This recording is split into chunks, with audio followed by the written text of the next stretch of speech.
पहली चीज़ बेटा, आपकी position on a dental stool is very important. How you are sitting, you have to adjust your chair and straighten your back, ठीक है. उसके बाद आता है आपकी पेशेंट की पोजीशन. सिटिंग पोजीशन में काम कर रही हूँ, मैं लेफ्ट हैंडेड ऑपरेटर हूँ, तो I can work from this position, I can work from this position, तो मेरे साथ एक राइट हैंडेड वाला बच्चा बैठा है. I need one operator. पहले बैठे अपनी स्टूल की चेयर देखें, पोजीशन लें, ठीक है. हाइट देखनी है और कमर सीधी होनी चाहिए. उसके बाद आपका जो पेशेंट है ना, इस पर ऐसे काम नहीं कर सकते, आपको इसको पीछे लेके जाना पड़ेगा और नीचे लाना पड़ेगा. इससे पूरा अलाइन होना चाहिए, इतना उठा हुआ है, इसको बिल्कुल नीचे लाना है और फिर आपने इसको नीचे पीछे लेके आना है, फॉरवर्ड बैकवर्ड.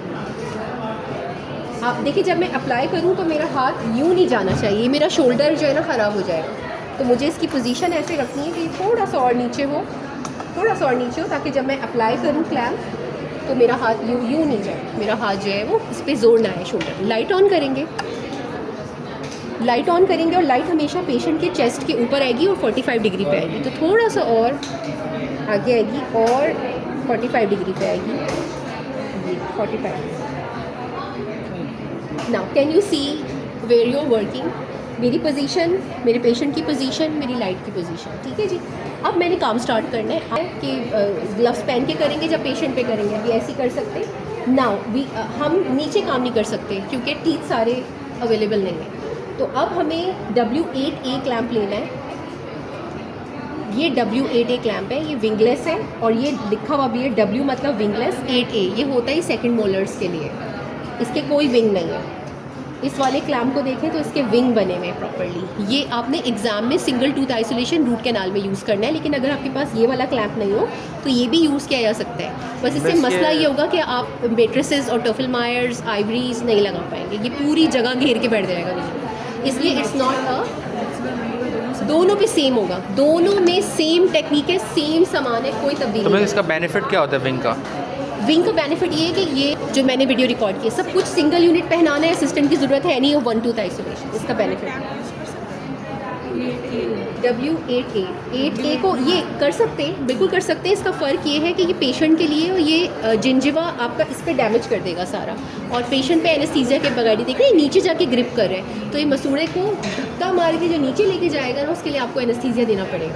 तो अगर मुझे एनेस्थीसिया रिक्वायर्ड नहीं है, जिंजाइवल ट्रैक्शन की नीड नहीं है, मेरी मार्जिन बहुत डीप नहीं है, तो मुझे ये क्लैम्प नहीं चाहिए. लेकिन मैं यूज़ कर सकती हूँ फैंटम हेड पे, क्योंकि इसमें मुझे ये सारा प्रोसेस रिक्वायर्ड नहीं है. अब पहली इंपॉर्टेंट चीज़ ये है कि इस क्लैम्प को माना कि सेकंड मोलर पे लग जाएगा, ट्रायल एंड टेस्टेड है, लेकिन बिगनर को मैं नहीं दे सकती ऐसे. तो मुझे डेंटल फ्लॉस दीजिए. आपने तकरीबन इतना लेना है, इतना, जैसे मैंने आपको बताया है, ये इतना बड़ा आपने लेना है, और इसको यूँ करेंगे तो ये ब्लेड लगा हुआ है, खींचे इस धागे को, ईजी हो गया. अब आपने इसको बीच में से पकड़ना है, उसके एजेस बराबर करने हैं. कर लिए, ये आईलेट बन गया, ठीक है. अब आपने क्लैम्प पकड़ना है. अब देखिए, ये पकड़ी, आपने इसको इसके साथ टाई करना है. क्यों? ताकि चोकिंग ना हो पेशेंट को अगर आपके हाथ से स्लिप हो जाए. तो ये इंपॉर्टेंट है कि मैं यहाँ से करूँ या यहाँ से करूँ. अब आप पहले क्वाड्रेंट सेलेक्ट करें, इस वाले सेकंड मोलर से कैनाइन तक आना है या इस वाले सेकंड मोलर से कैनाइन तक आना है, इससे करना है, ठीक है. हम दोनों को आसानी है. तो ये वो हमेशा डिस्टल जाएगी. जब ये इसको पहनेगा ना, वो हमेशा डिस्टल जाएगी. कुछ मॉडिफिकेशंस में इसको पलटा के भी लगा दिया जाता है, लेकिन आइडियली ये डिस्टल ही होनी चाहिए. सेकंड मोलर जब इसको पहनेगा तो ये जो बो है ये डिस्टल रहेगी. होगी तो धागा कोशिश करें सल्कस में रहे. तो मैंने नहीं, ये वाला था, नहीं, हाँ सही, वेरी गुड, ठीक है. नीचे से ऊपर निकाला है इन्होंने. अब दोनों एजेस इसमें से गुजार देंगे, इसमें से गुजारें, इसमें से निकालें. हाँ, ये वाले में से, जैसे जिन लोगों ने आर्ट का काम किया है वो कार्ड्स में डोरियाँ डालते हैं ना, इसमें से गुजार दें. अरे यूँ पकड़ के ऊपर खींच लें. आप देखिएगा ये ठीक है. या सांस की नाली में चला गया, तो ये जो इतना सा धागा है ये लाइफ सेवर है. You have just have to hold and save your patient's life like this. Now I think it's clear for you, ठीक है. अब आपने उठाना है क्लैम्प होल्डर, आपके पास है स्टोक्स, और स्टोक्स अपर वाला है इत्तेफाक से, मॉडिफिकेशन वाला है। मेरा वाला स्ट्रेट था ना, ये इसलिए बनाया गया है कि आपको अपर की प्लेसमेंट में आसानी हो। तो ये ऐसे आएगा वैसे अलग अलग होते हैं? जी, अलग अलग होते हैं। स्ट्रेट वाला जो मैंने आपको लेक्चर में भी दिखाया था, और इत्तेफाक से अवेलेबल किट्स में ये मैंने जिन्होंने लेक्चर कल का लिया है उन्हें मालूम है। ठीक है, अब इसने ये पहनना है, कैसे पहन, याद रखिएगा आप इसको यूँ नहीं पकड़ते कभी भी। जिन्होंने टूल्स यूज़ किए हैं आपकी रिस्ट दुख जाती है, ज़्यादा फोर्स नहीं लगती, हमेशा एज पे फोर्स जो है वो कम लगती है और काम ज़्यादा परफॉर्म होता है। अब आप इससे इसको होल्ड करें क्लैम्प को, क्लैम्प के जो 2 होल्स बने हुए हैं उसके अंदर आपने इसको डालना है। अरे पकड़ के ऊपर से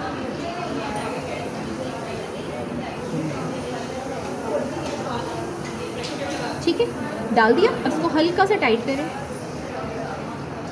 छोड़िएगा, करके रखना है। ये काम थोड़ा सा टेक्निकली जो है मुश्किल होता है। मैं लेफ्ट हैंडेड ऑपरेटर हूँ and I am going to apply on a right corner.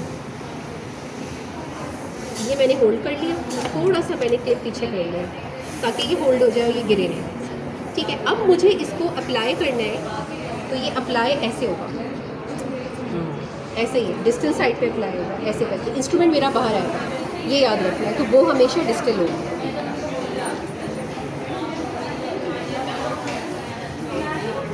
ये डल गया, थोड़ा सा क्लिपर पीछे किया ताकि इंगेज हो जाए। And I have to apply on a second molar. देखिएगा ये आया क्लैम्प लिंगुअल से बक्कल।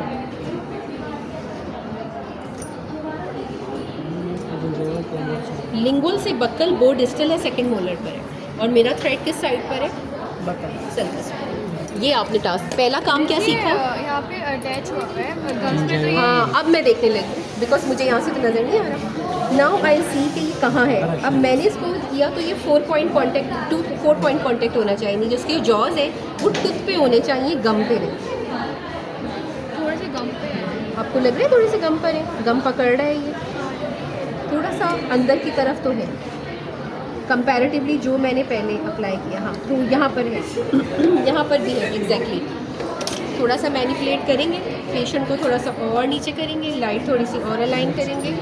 लूज़ किया मैंने, एक होल दूसरा होल पकड़ा, ग्रैब किया and I have to adjust. ठीक है, अब देखिए 4 पॉइंट कॉन्टेक्ट है, गम पर नहीं होना चाहिए। ठीक है, इसकी कंप्लीट जो टाइम है ना वो ओवर द बो भी जाती है, ओवर द बो भी जाती है। मिस इसको क्या कहते हैं? इसको कहते हैं यंग्स फ्रेम। अच्छा, और यंग्स ये फ्रेम ये आखिर में लगेगा इस वाली टेक्निक में, और ये रबर डैम पंच हो गया। अब आपने इसकी स्टेबिलिटी भी चेक करनी है। इसमें 4 चीज़ें चेक करनी है। क्या ये क्लैम्प उसी टूथ पर है जिसमें लगना था? है। क्या ये विंगलेस क्लैम्प है? क्या ये 4 पॉइंट कॉन्टेक्ट है? क्या ये स्टेबल है और प्रेशर डाल रहा है? निकलना नहीं चाहिए। 4 बातें हो गई आपकी।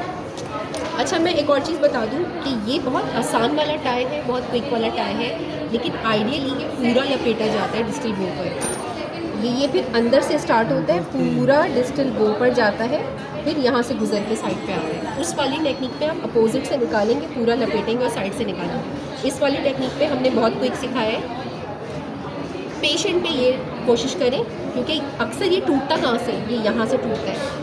जब हम इसे बहुत बार यूज़ कर लेंगे ना, ये कहाँ से फ्रैक्चर होगा?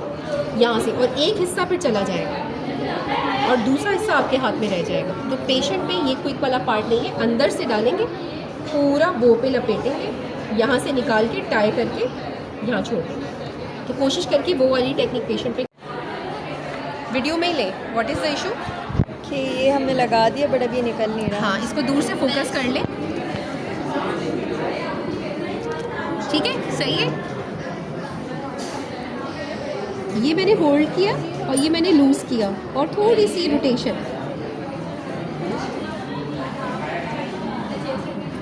और इस सूरत में आपने पूरा क्लैंप रिमूव करना है और इसको इंस्पेक्ट करें। ये मैंने आपको लेक्चर में बताया था कि इसको मॉडिफाई करना पड़ता है, क्योंकि इसकी जो पूरी गोल बॉल है ना वो उसके अंदर फंस जाती है। तो मॉडिफिकेशन अगर आपको याद हो कि एक साइड से, अंदर की साइड से हमने वर्सेस स्ट्रेट किया हुआ था। मैम हम इन वाले डिज़ाइंस का मसला ये है कि ये फंस जाते हैं। अब ये कैसे निकलेगा? ये आपको पूरा क्लैम्प निकालना पड़ेगा अगर ये पेशेंट के मुंह में हो जाए, और बहुत एम्बैरेसिंग होता है ये। सही। ठीक है, चल। ये बस निकाला, रिमूव किया, पूरा यूनिट और ये आपके हाथ में आ गया। और ये क्लैम्प टेढ़ा भी हो गया है, इस पर बहुत ज़ोर लगाया गया है। अगर आप इसको गौर से देखें तो टेढ़ा लग रहा होगा। और अब ये क्लैम्प कहाँ से टूटेगा? यहाँ से। तो एक और चीज़ सीखें, कैमरा ऑन रखिएगा, फ्लॉस दीजिएगा जो इसके साथ लगा हुआ था। ये प्लीज़ सब बच्चे बुला लें, मर्ज कर लें, बुला लें। कैमरा पॉज करिए। देखिए हमारे पास एक सिनेरियो है कि क्लैम्प टेढ़ा हुआ है। अगर टेढ़ा क्लैम्प है और आपने नहीं देखा है, ज़्यादा फोर्स किसी ने लगा दी है, तो ये कहाँ से टूटेगा, फ्रैक्चर होगा? डिस्टल बो के बीच में से। अब इस सिनेरियो में अगर ये यहाँ से टूटता है तो ये तो मेरे हाथ में रह जाएगा, जो लिंगुअल वाला पार्ट है वो कहाँ चला जाएगा? तो इसके लिए याद रखिए, ये वाली टेक्निक मैंने आपको बताई है एक्सपर्ट्स के लिए या फैंटम हेड में काम करने के लिए। पेशेंट पे ये नहीं चलेगा, पेशेंट पे आपको ये करना पड़ेगा। गौर से देखिएगा, नहीं इसको पूरा लपेटना पड़ेगा, पूरा नहीं, वो अलग चीज़ है। ये देखें, आपने ये जो एज लिया है, पहले हमने क्या किया था, लाइट ठीक करिएगा, कि हमने यूं करके लगाया हुआ था ना, तो हमने इस धागे को यहाँ टाई किया था। अब हम उल्टा जाएंगे, अंदर से निकालेंगे, पूरा लपेटेंगे और यहाँ से आउट करेंगे। ये मैं इसी वाले पार्ट के लिए बता रही हूँ, इसी वाले पार्ट के लिए बता रही हूँ। तो मैं अंदर से शुरू करूँ। असल में आपको पेशेंट्स पर सेफ़ रहने के लिए और उनको भी सेफ़ रखने के लिए आपको ये करना पड़ेगा। ये आपने आईलेट निकाला, अब तो आ गया होगा आपको। आईलेट निकालें, उसके जो एजेस हैं बराबर होने चाहिए दोनों। ये अंगूठे में होल्ड करके रखा हुआ है मैंने, ताकि मैं स्लिप नहीं कर दूँ। अब क्या करूँगी, एजेस को निकालूँगी।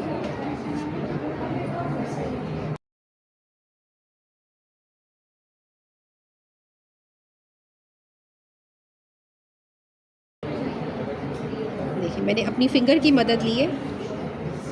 एक हो गया, दो हो गया, तीन। आपने इसको इधर रखना है, इस साइड पे, इस साइड पे, वरना वो बीच में आएगा। ठीक है बेटा, ये हो गया। इस तरीके से ये पूरा लपेटना है आपने।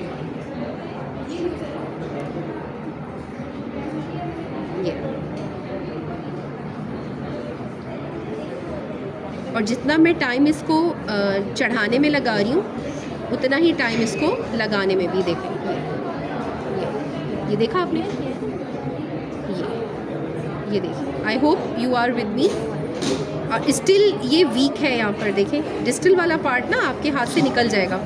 ये फ्रैक्चर होना है ना, कीपिंग इन माइंड के ये वाले क्लैम्प्स फ्रैक्चर होते हैं, तो इनको ज़रा ज़्यादा बांधा जाता है। हो गया, ताकि ये टूटे तो ये होल्ड करके, यही है जो इसको होल्ड करेगा, स्ट्रिंग। और अब आपने ऊपर से आ जाना है, इसको आउट कर देना है, एग्जिट कर देना है। हो गया, इजी हो गया। Please take a picture. जहाँ से इंसर्ट किया था वहाँ से अपोजिट साइड। हाँ, क्योंकि अंदर से वेरी गुड लपेट के पूरा जो है वो। तो ये चीज़ें आपने जहन में रखनी है कि अगर आप फैंटम पे काम करें तो आपको इसकी ज़रूरत नहीं है, टाइम सेव करिए। लेकिन जब आप पेशेंट्स पे काम करें, बहुत बता दें, any accident can happen there. जैसे अगर हम ऐसे पेशेंट्स पे करेंगे तो फिर क्या मसला होगा?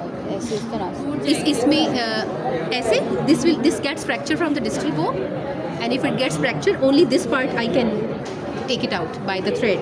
ये पार्ट जो है वो अंदर चला जाएगा, चोक हो जाएगा पेशेंट आपको। ये काफ़ी बड़ी चीज़ है, अगर ये फंस गई तो ये निकलेगी कैसे? ट्रैकियोस्टोमी है, ये आईसीयू में एंड अप करेगा। This accidents frequently happens in the clinical setting. तो क्योंकि आपको पता भी नहीं होगा। अभी देखिए बच्चे जो हैं दरअसल बिगनर है, बहुत ज़ोर लगाए, देखिए इसको होल्ड करके देखें, टेढ़ा भी हो गया। तो इस क्लैम्प की परफॉर्मेंस ख़राब हो जाएगी। तो क्लैम्प कोशिश करें ख़राब नहीं करें। अगली डेमो शुरू करें।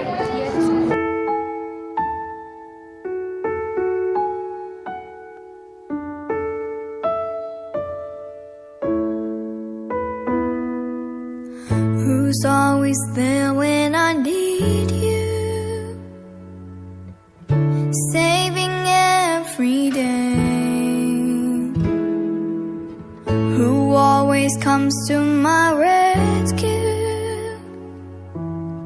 whenever I'm afraid, who's the